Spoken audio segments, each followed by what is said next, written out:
The news broke like a thunderclap on a clear summer morning. It arrived not through official channels or a scheduled press conference, but through a joint statement that flashed across news terminals from Ottawa and Mexico City simultaneously. The United States, a nation accustomed to setting the rules of trade in its own hemisphere, was suddenly on the outside looking in. For years, the world had watched the Trump administration erect economic walls, using tariffs as a powerful tool to force its neighbors into compliance.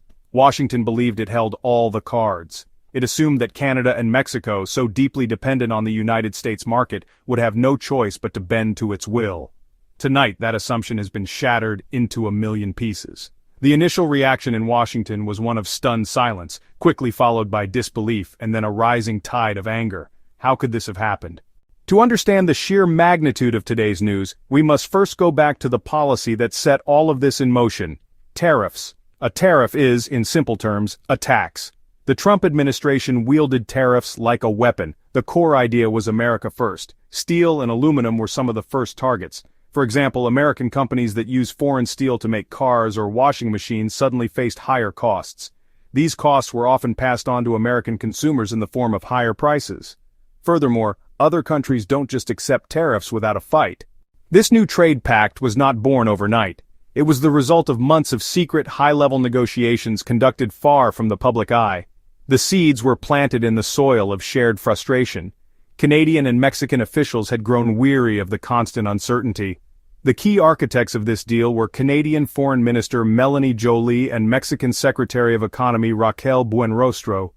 These two formidable women led their respective delegations with a shared vision and a steely resolve. They understood that for this to work, it had to be kept under wraps. Meetings were held in discreet locations, sometimes in Geneva, sometimes in private residences in their own capitals. They operated with a small, trusted circle of negotiators. First, they needed to identify all the areas where their economies could support each other directly without needing an American middleman. The second part of the strategy was speed. The Maple Aztec Accord, as it has been unofficially named, is, honestly, a masterclass in strategic trade policy. Its central feature is the creation of a nearly tariff-free corridor between Canada and Mexico. This means that most goods traded directly between the two nations will face zero import taxes. One of the most significant parts of the agreement focuses on the automotive sector.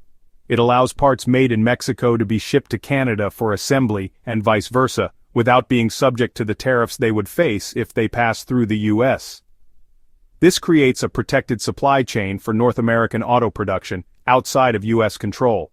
The deal also heavily features agricultural products. It opens the door for Canadian grain like wheat and canola to be sold in Mexico with no tariffs. In return, Mexican produce, such as avocados, tomatoes, and berries, will have tariff-free access to the Canadian market.